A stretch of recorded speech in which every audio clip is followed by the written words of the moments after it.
Hi, everyone. Welcome to Art and Talk. Thank you so much for being with us today.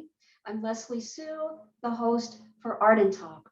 Art and Talk is all about meeting artists and being inspired. We step into the mind and heart of each guest artist to gain deeper insight into their art, into their message, and into their process.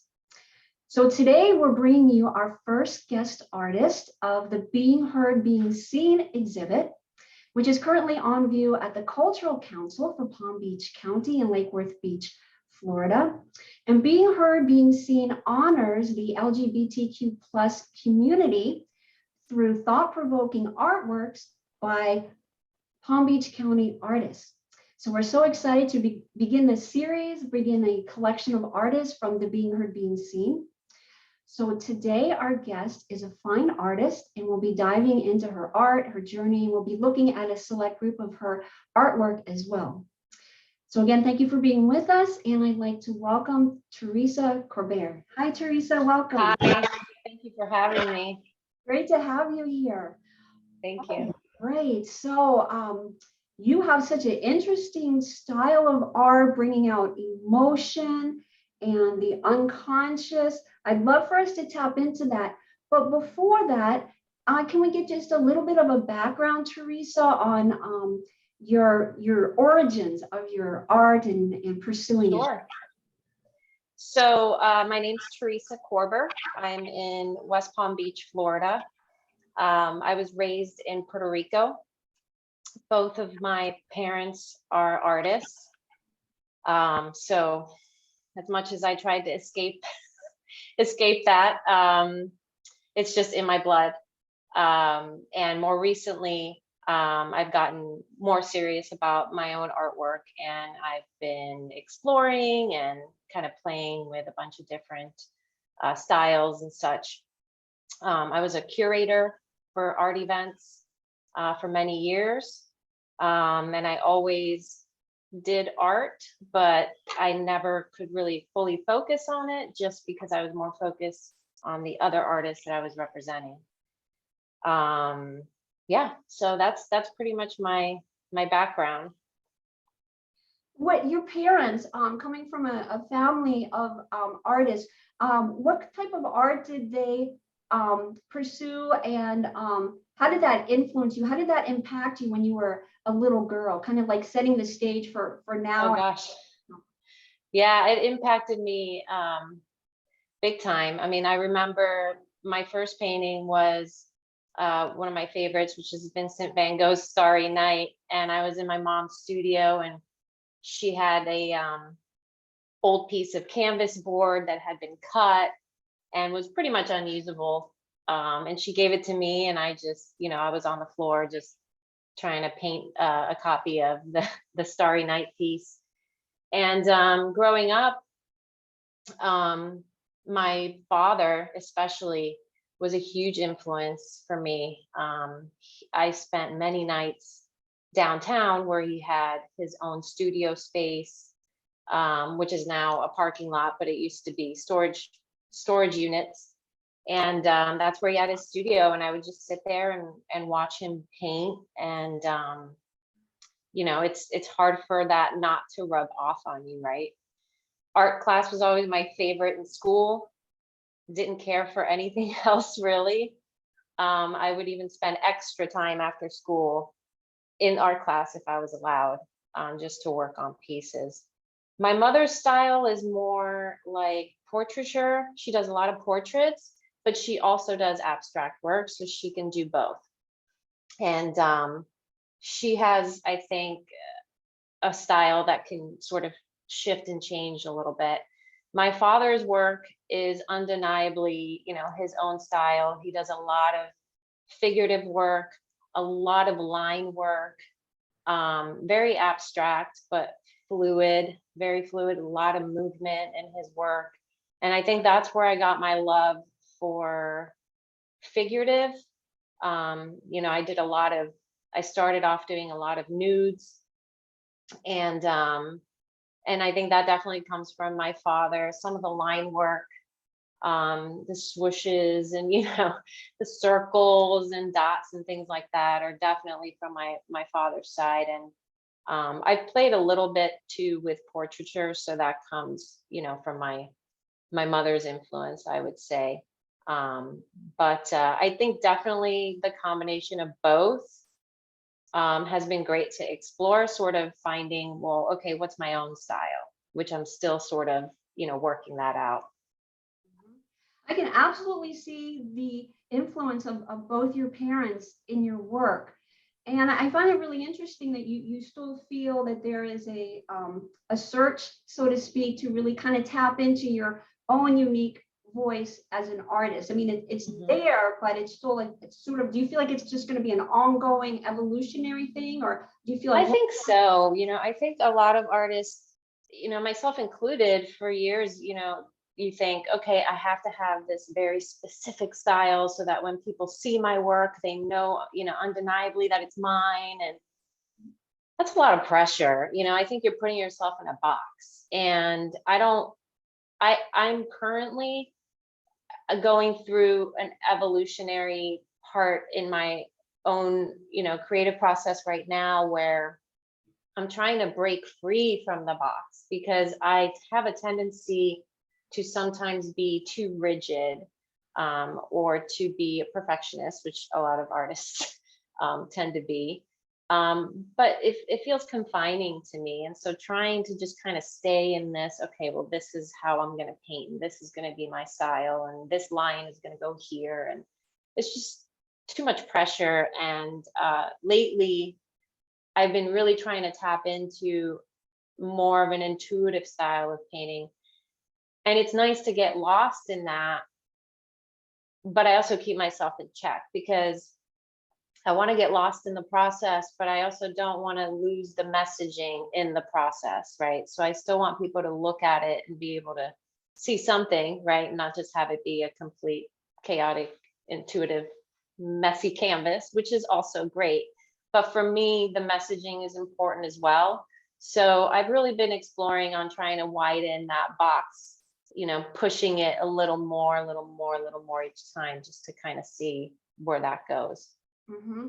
And that's really fascinating how you sound like you're almost in the position of an observer, as well as being the active role as the painter. And that's Absolutely. yeah. And then you're saying how important it is to really have that balance for you as an artist. You want to come from this deep, intuitive, unconscious, subconscious place. But Hmm. you want, as you said, you want to stay in check. You want, the messaging is important. So you're kind of like combining this and just letting it evolve organically, is what it sounds like. Yeah. And, when I say, okay, like when you said I'm also kind of playing the observer, it's not so much like, oh, I care what they think, and so I have to do it this way. I've just really realized, especially through this very difficult period of time that we're living in, that there's so much going on.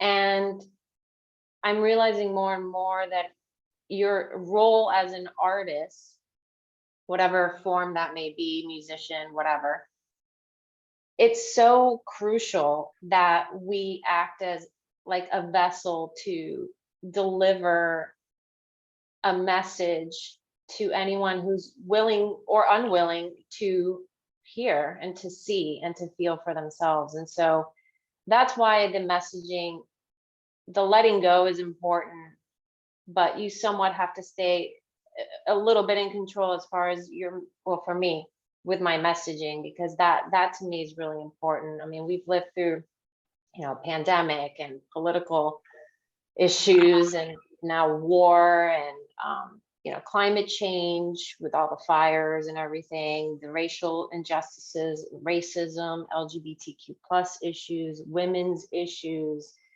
Puerto Rico has had their own struggles, so has Cuba, and economic issues, and not to mention mental health and anxiety is a big one. So, and the list goes on and on, right? And so we're all experiencing this in our own way.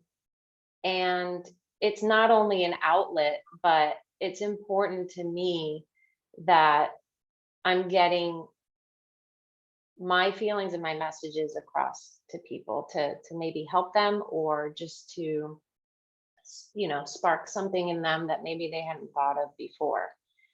Um, it's a hard time, and it's definitely been a time that I have, used my art as a way to cope.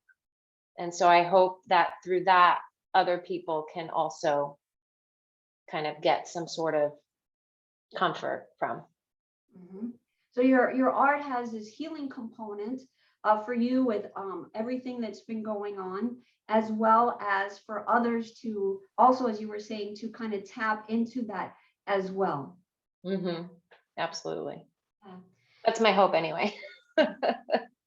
Let's talk about your very interesting approach, Teresa, to the canvas. So the emotion, the play of emotion, as we have been saying, diving into your intuition as an artist, and the unconscious, where you say the unconscious meets the conscious. Talk to us about that before we look at some of your work. Sure. So for me, the backgrounds of my pieces are where I get to kind of play, right? And to lose myself a little bit. And I'll put it on the floor and I'll drop paint on it or splatter. I use gold leaf now. That's sort of a new thing for me too. And it can be messy, and it can really be more me letting go, right? And so when you get lost in that process, for me, as somebody who tends to be so rigid and perfectionist, it's been good for me because it's really allowed me to open a door within me to kind of push more boundaries within myself. And so that's where I get to really like express myself without worrying about so much about the subject matter of the piece. And then what I would call the second layer, which is actually more than that because there's layers and layers on the background. But the second part of that would be, the image that I put over that. And so oftentimes it's just line work. But I'm sort of moving more away from that and doing more palette knife work. And with the subjects that I choose, I often will find either a pose or some kind of figurative expression that might convey the emotion that I'm trying to express without using words. So just simply by, somebody having their arms crossed might say to somebody, okay, they're reserved, or they're not opening up, or, whatever that emotion would be. So that's really what I try to do with my pieces is really use the body as a way of expressing, which again, I think comes from my father because he does a lot of figurative work. And I just think that the body has so much to tell. You see it in dance.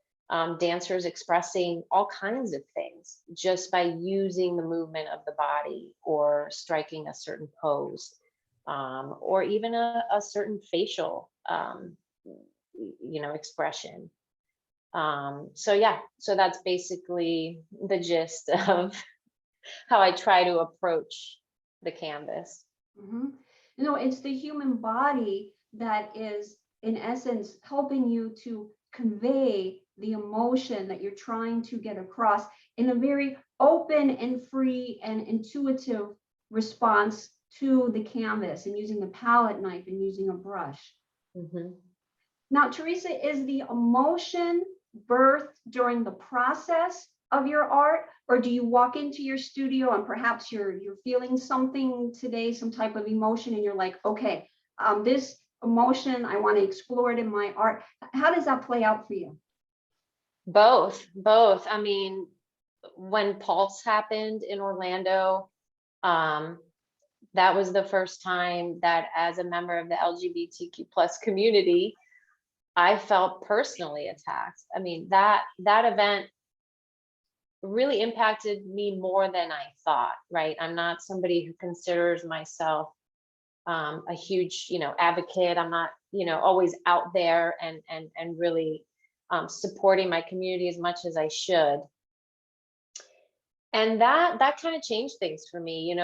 It really struck me hard. And so immediately I was like, I have to do something. I have to do something because I have all of this stuff and I don't know what to do with it. And so that was an instance, for example, where I had these feelings and emotions and I needed to get them on canvas.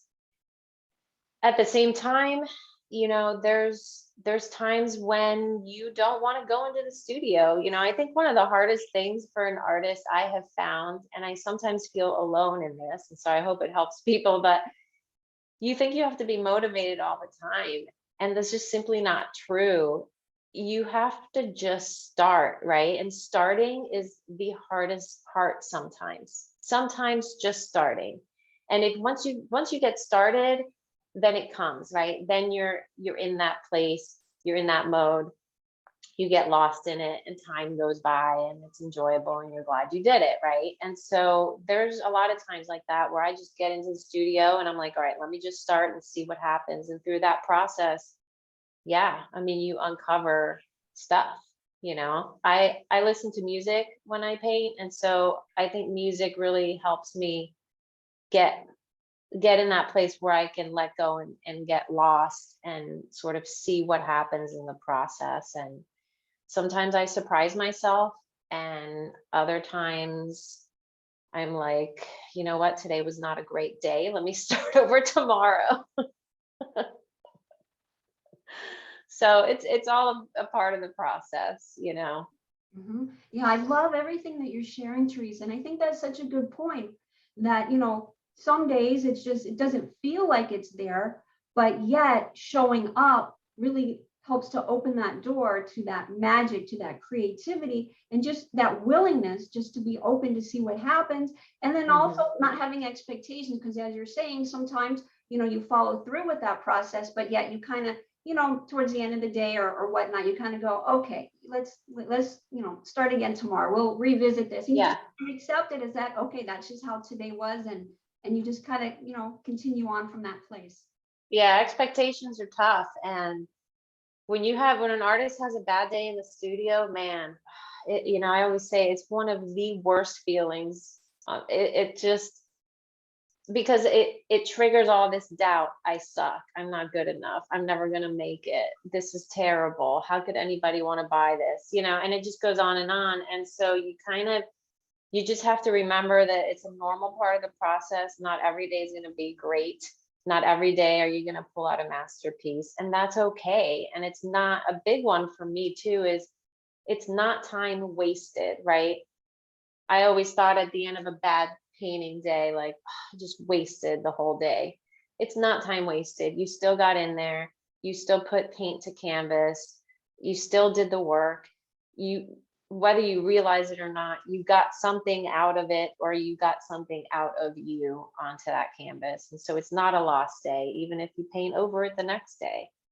And you might find that maybe you needed that day in order to get to the next masterpiece, right? So it's challenging. It's challenging, but I think ultimately it's worth it. Mhm. Yeah, that's great wisdom and great insight that you shared with us. I think this would be a good moment, Teresa. Let's go ahead and pull up some of your work and have you elaborate. Okay. Give me just a second and we'll get this up. Okay.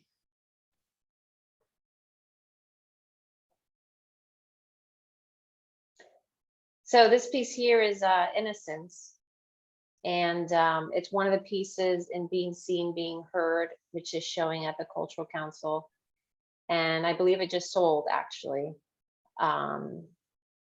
So this is an interesting piece because it's both personal, but I also chose to paint a Black child, and that's going along with the theme of the past few years with the BLM protests and such. I've been choosing more and more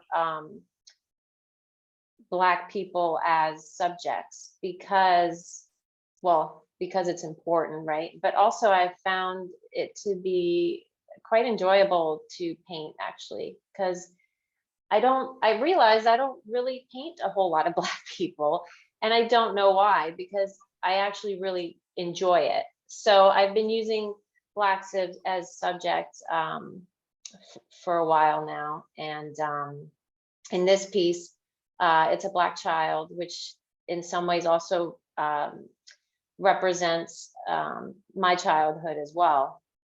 And so even though they're two different sort of issues, I sort of combined them into one piece, right? My take on my own childhood and then this little boy here. So in childhood, you know, some people struggle. I struggled in my childhood, you know, growing up in a broken home.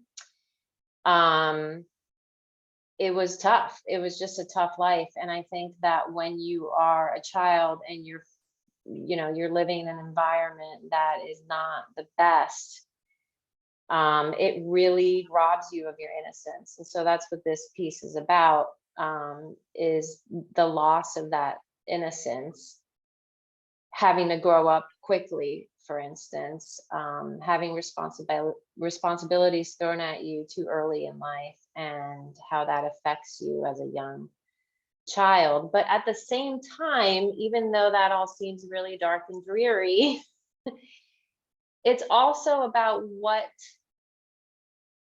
those children come out getting out of that experience that perhaps other people who don't experience conflict and struggles in that way don't. So for instance, you know, resilience and the ability to adapt to situations, the inner, you know, mental, emotional strength, seeing the world differently than other people. I think there's a lot of advantages to going through struggles in life, even though at the time those struggles may be, you know, horrible. I think later in life you realize that they were absolutely necessary, and that there's a lot to gain from that. And so, and a lot to teach other people from it as well. So that's really what this piece is about. And you know, again, going back to the BLM movement and the protests and that sort of thing, I think that for me, this child really represented, you know, what a Black child is going through now and then, and still experiencing all the hardships and the racial injustices and racism and et cetera. I try not to speak too much on the Black issues, because I don't feel that it's my right to do so. I think that we will never really fully understand what Blacks have gone through in this country and what they experience still. But I think it's important to represent them in any way we can. And I think our job as people who are not Black is to try to learn as much as we can about their struggles. And so that's that piece. Yeah, what a beautiful elaboration and commentary you've given us into the different emotionality that you know, is coming through this, you know, evocative image. I'm wondering also, Teresa, if you could tap us into the compositional considerations that you express to also help tap into all the different emotions going on and with the colors and whatnot. How does all of that tie into this message as well?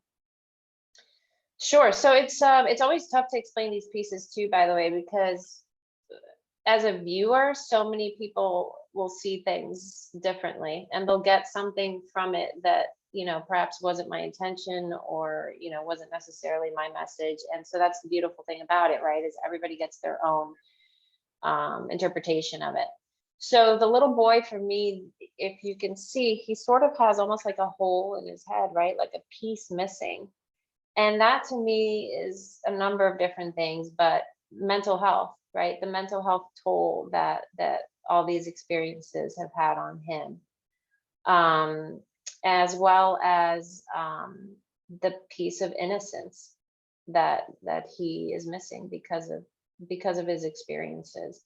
The gold to me usually symbolizes hope and light. And so I like to use it a lot, especially in subject matters that may come across a little bit darker or heavier than some.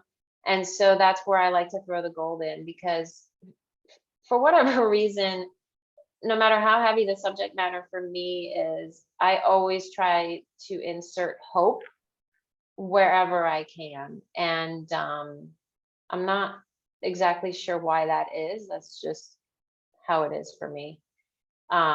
You can see in the background, it's very abstract. It's there's a lot of layers of paint on there. Again, just like, throwing paint on it, splattering paint. You have the gold leaf. There's a little bit of copper in there as well. And then you sort of have the figure, on top of that, closer to you. There was just something about having that face half off the canvas that sort of really draws the eye to him. And I think that's sort of why compositionally I felt like that was the way to go with him. Yeah, I remember when I was viewing the exhibit, Teresa, at the Cultural Council, and I was actually standing in front of it. I remember that I was really exploring and really aiming to get into this piece because it is so expressive and emotive and compelling and striking. So now to hear your elaboration kind of helps put, all the pieces together, from Thank you. you. Yeah, absolutely. What did you feel when you saw it? I think that I felt some of the things that you were saying. Obviously, I didn't, have the insight now. Right. Expressing it. There's definitely a sense I feel of wanting to look further into issues. Whether it's the BLM movement, looking within oneself. It has that very deep introspective, yes, okay, I feel like I'm getting what the artist is conveying, looking at different things going on externally in society, but Right. I feel like, for me personally, it was bringing me a little bit step back into, okay, how is this, resonating with me, and looking at the issues that the artist is bringing up. And of course, I got also lost in a sense in the beautiful strokes, the beautiful colors, and I'm noticing the gold leaf. So just really, Thank you. yeah, it's absolutely beautiful. Yeah, I always like to hear, because like I said, everyone looks at a piece and sees something different. So Yeah, absolutely. yeah. All right, let's go ahead, Teresa, and let's go to the next one. DADA. DADA restaurant in Delray Beach. If you haven't been there, it's just off Atlantic, not right on Atlantic. I think it's Swinton Avenue or Boulevard, one of those. Anyway, it is just the coolest restaurant. It's an old house that was converted into a restaurant, and it's extremely eclectic and artsy. If you're not familiar with the whole DADA movement or DADA period that took place with artists, you should definitely Google that so you can get sort of a background on it. But yeah, I've done their mailbox for, I think this is the 4th time that I've done the mailbox. Every time I try to do a different artist or, kind of a different look to it. But this is the more recent mailbox that I did for them. I love that place. Yeah, absolutely. It's such a fun place. Yeah, the food's great too, by the way. Yeah. Mm-hmm. And the Dada movement itself, as an art movement, Teresa, was that something that you personally kind of resonate with, all the symbolism and just the look and feel of the art? I do. I just think it's so fun. I mean, the idea of, like, what was it, anti-art movement or something, it was like, the artists of that time were really pushing the boundaries of like what art is. And I think that that is just such a great message, and it allows for more opportunity as far as what kind of stuff I can do for them. They've always given me, such great freedom to do whatever I basically want to do every time that they call me up and give me a job. And so I've been doing work for them for, gosh, I think over 10 years now, and they are so, so good to me. And it's such a different, unique spot that you're not going to find anywhere else in Florida. Rodney Mayo owns it, who, obviously owns a bunch of different restaurants in the area. And DADA is just one of those staples, that I think everybody needs to go visit. They have great mojitos, and it's just such a great vibe. It's just such a great vibe there. Yeah, absolutely. What a unique place. Okay, a little bit more from DADA. So when I was little, right, my first painting was Starry Night. So I've always been obsessed with Van Gogh's Starry Night. And this is the second time that I'm painting this old airplane for them. I believe it used to be some sort of theme park ride that they somehow acquired and literally just put outside of the restaurant. And so for this time around, I did the Starry Night theme sort of in my own way. And it's just fun, just such a fun project, such a fun project. Mm-hmm. Yeah, absolutely. I love that. Okay. So this is the most recent project I did for them. This is in the back of the restaurant leading to the kitchen area. And there's also a really cool back room in the back where I did some artwork as well. For this area, the hallway, I decided to do Joan Moreau's piece. I believe it's called, it has a really long title, like Women with a Bird in Flight or something like that. I can't remember the title exactly, but I've always loved Moreau's work. At first it looks like just a bunch of doodles. But what was interesting is when I had to actually paint his doodles, like you learn there's actually a lot more thought behind it than you realize. And it's hard to describe unless you're actually, doing a version of his work. But it sort of gave me a whole new appreciation for his work. And again, just really fun and random and just really suits the place. Very eclectic and colorful. Yeah, it's absolutely amazing.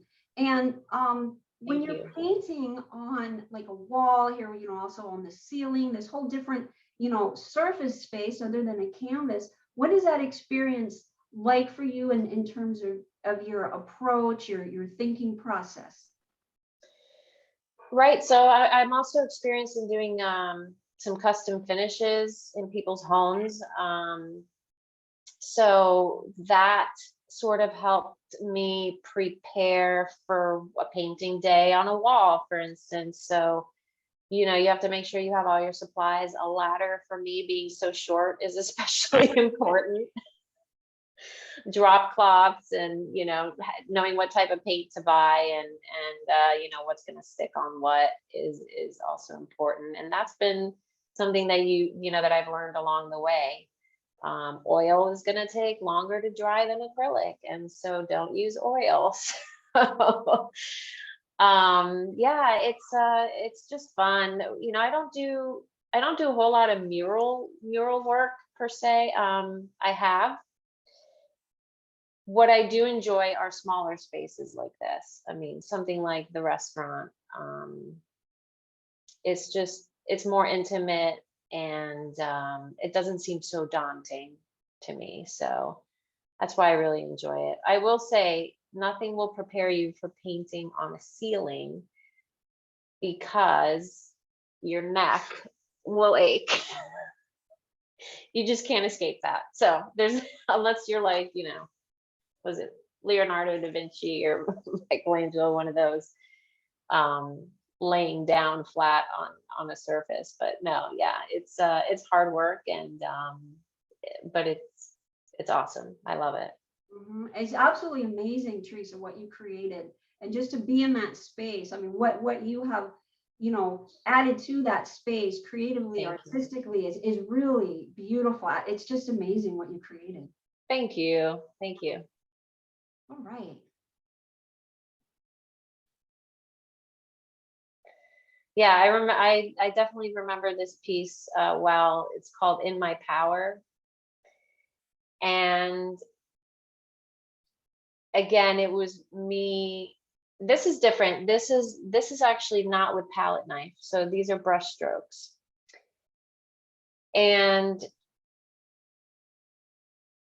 I don't want to say too much about it because, again, I think that when it comes to the Black community, I don't want to say something that doesn't accurately represent what a Black person would say or think when they or feel when they look at this. And so I think it speaks for itself, I'll say.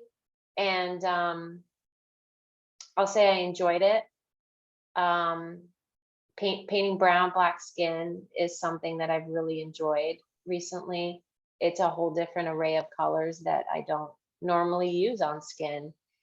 And really quite fun, and I think ultimately beautiful. And again, I'll point out hope is another part of this painting that I've again included with the use of the yellows. And so that's kind of where I want to leave it, because I think that as a Black person, when they look at this, I think that they'll find their own message and meaning. Okay. All right. Very good. Thank you. All right. I think we have one more. We looked at that one. Ah, there's the airplane again. Yeah, another view. Yes.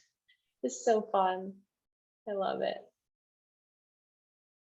And that's actually on the grounds there at the DADA restaurant. Yep, it's just outside, and it swivels. I don't think you're allowed to technically ride it, but I think I've given it a ride or two before when no one was looking.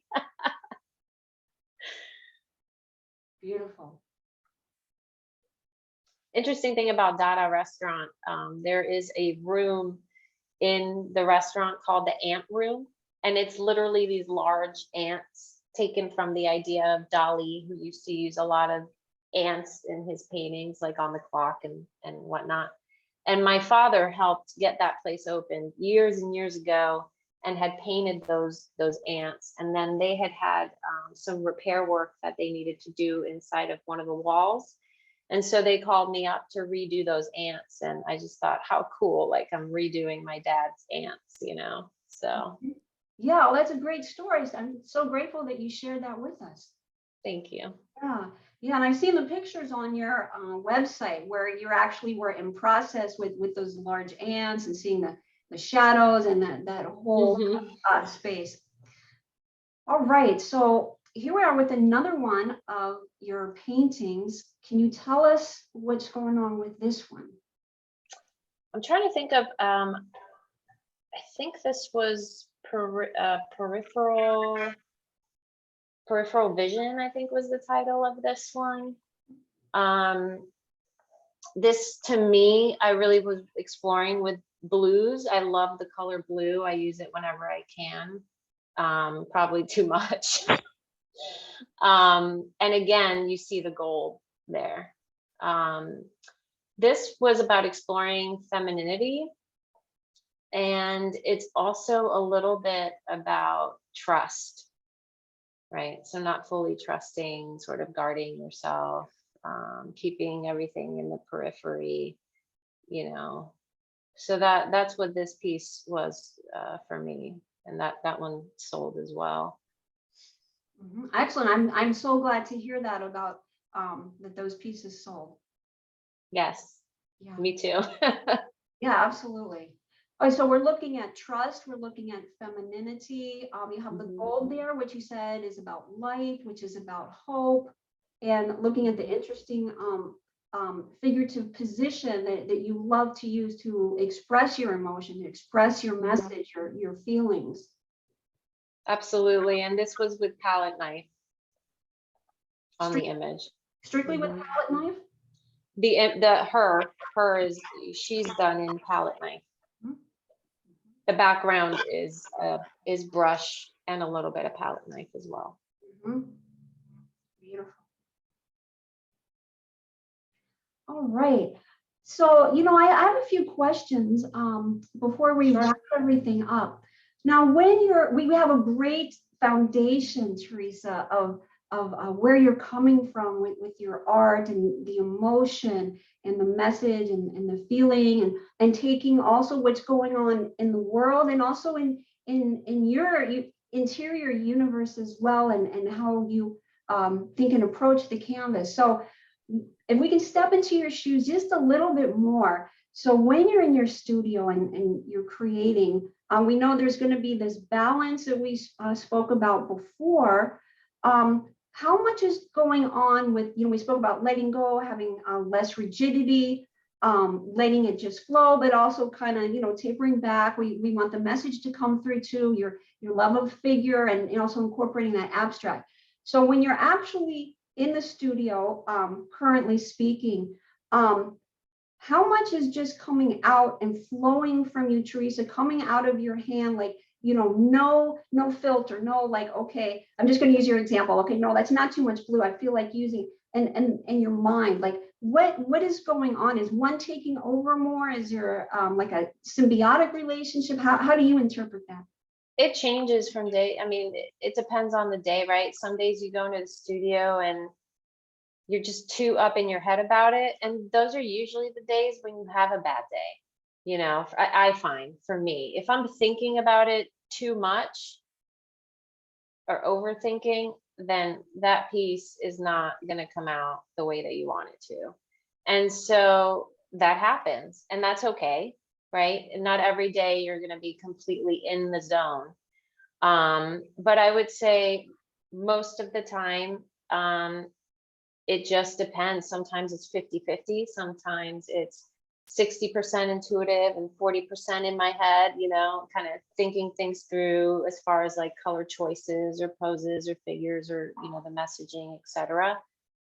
Some days that might be 90% intuitive and only 10% thought. So it really just depends. And I think that as artists, we sort of have to just go with the flow. And that's hard. That's hard because sometimes you don't know where that flow is going to go, but that's the process. That's part of the process. So just know that and embrace it. It's doesn't make it easy, but so yeah, so it changes. It changes for sure. Right. So it changes, but as you're saying, it's also in a sense opening up to the unknown, which can be a little scary, but yet you go through it. Yeah. I mean, I think art is vulnerability. All of this is about vulnerability. Me sharing with you what I think my pieces are about, or you sharing with me what you think they're about, or what somebody else, me putting paint on canvas, that's vulnerable. That's completely vulnerable. I mean, what are people going to think? And do I like this? And it's all these questions. And at the end of the day, it's very personal.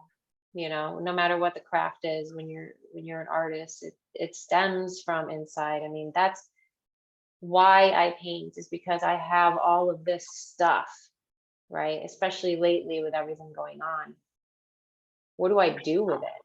Right? No amount of yoga, meditation, running, whatever it is gonna completely cure you from all of this emotion. And I think when you're an emotive person, when you feel deeply, as many creatives are, it's both a blessing and a curse. And so you have to do something with that emotion. And I think art is a great way to get that out,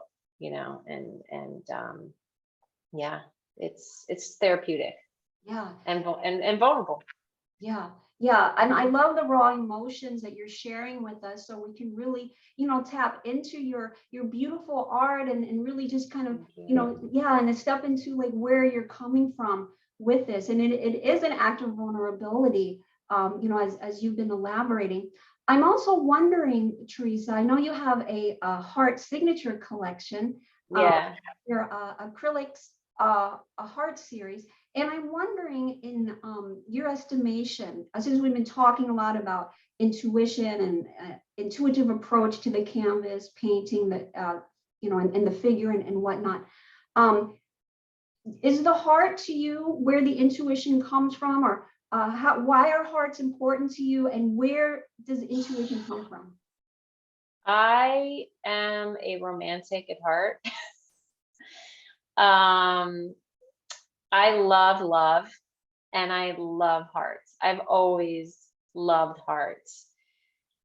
Who doesn't love hearts, right? They're like the universal language. Everyone knows love in one way or another, or wants love in one way or another. And so, yeah, way back when, and when I started painting, even as a young girl, it just, I've always painted hearts. And somehow or another, they became quite popular. And I think because of the subject of love, right? And so they became quite popular, and I've somehow become the heart girl of West Palm Beach or whatever. So which I think is great. I love it. It's fun. I think I have sort of a different take on the shape of a heart. So I typically, always will swoop it to the side, and it's just fun and universal and really me. It's just something that it has always stuck with me. So And it really is like art is healing for you, but you've used the word fun a lot. So it's fun and it's almost like breath to you. At least that's what I'm getting. All these emotions and different things that you're feeling. It's like you were saying, okay, you've tried all these other outlets, and it's like painting is really the direct way for the release and for the healing for you as an artist. yeah, it's not always fun, like I said, like you have your bad days, or perhaps the subject matter is not going to be a happy one that day. And it's funny because I have tried to escape being an artist for all my life, and I think it wasn't until really recently that I've decided to embrace the idea and the fact that I am an artist. That was a very hard thing for me to say. When you grow up in a home with two artists who, can never seem to make ends meet, or, had successes, but then also had, really high highs and really low lows, and all that uncertainty. And I think growing up in that, like, it creates fear, right? And that fear is also another factor in why it's so hard to get into the studio some days. And it limits you, right, and your potential. And so for a long time, that that fear, and I think even still I'm working on, trying to get over that fear of failure, or fear of, oh, I don't want to be, a starving artist, or I don't want it to be the way my, parents had it, in the early years or whatever. So yeah, it's fun, but not always, and that's okay, because it's who I am. And as much as I have tried to escape that, I always come back to it, or it always comes back to me. And I think the universe is always showing me that it supports me doing this. For my life, it is who I am inside, and sometimes you just can't run away from that. You have to accept it and embrace it. And so that's what I'm trying to do every day. Thank you so much for sharing that, Teresa. It's beautiful. Yeah, thank you. I just want to touch on one other area that you also create art. You also have these wood burning, wood, I don't know the correct terminology, these wood burning beautiful art animal portraiture. There's Yeah. skull. Yeah. So it's called pyrography, right? Is the art of wood burning. And it's typically it's this pen that you plug in, and there's different types of machines, but anyway, essentially the tip gets so hot that you can't touch it because it'll burn you. And with that tool, you can burn on wood surfaces, oftentimes on birch wood, I think is the one that's mostly used. And it's funny because I had bought that pen at, a craft store years ago, I think Michael's, and I never really used it. Like I kind of tried, I was like, I don't really know what to do with it. And then the pandemic hit and I lost my job, and I was part of the layoffs, the big COVID layoffs. And they're like, we don't know what's going to happen, so we're letting everybody go. And my parting gift was a stack of wooden coasters that I worked for a corporate restaurant group. And so they had planned on using them as drink coasters for one of their bars or whatnot. And they gave them to me, and I said, sure, I'll take them. And it was that week that my friend's dog passed.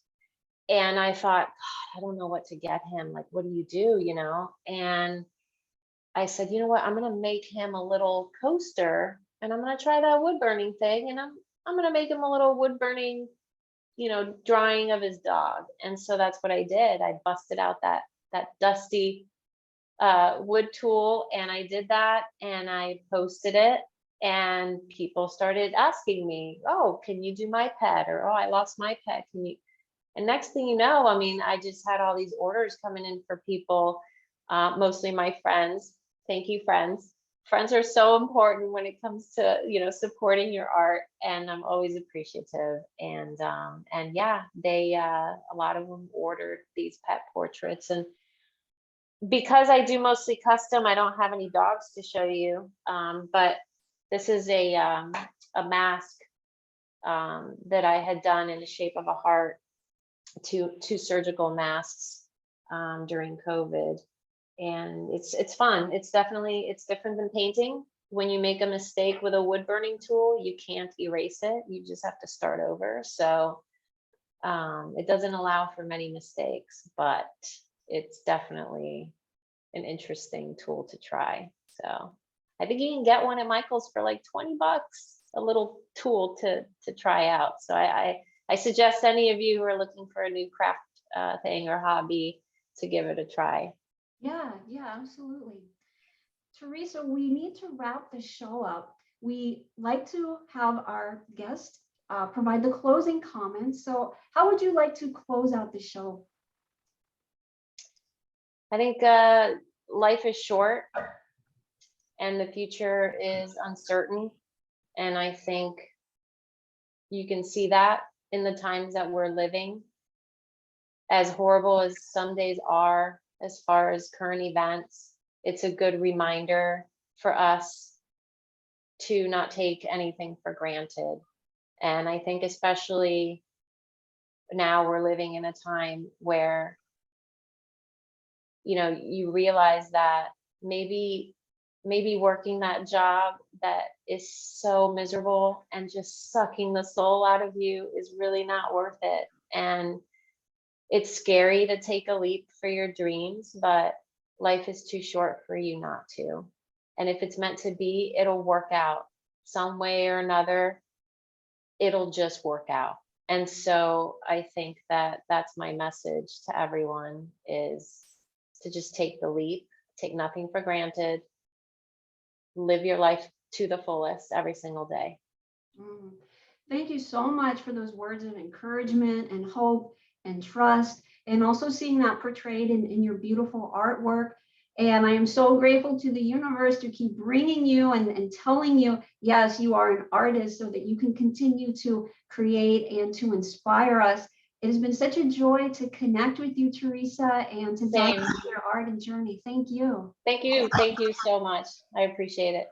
All right. And much success with everything that's going on in your art and the evolution of it. We'll be interested to see, what the next stage of development is as that occurs. Me too. Yeah. Thank you. Thank you, Teresa. Thank you. All right. Thank you again, everybody, for watching Art and Talk. Be on the lookout for the next couple of weeks as we continue to bring you the talented artists from the Being Heard, Being Seen exhibit. If you are local to South Florida or just passing through in the area, you definitely want to go to the Cultural Council in Lake Worth Beach to check out this exhibit. I believe it runs through the 9th of April. And thank you again for taking the time to watch our artist videos. We always appreciate it. Stay connected with us on our YouTube channel and also on Facebook. And we'll talk soon on the next Art and Talk. Until then, be well and be blessed.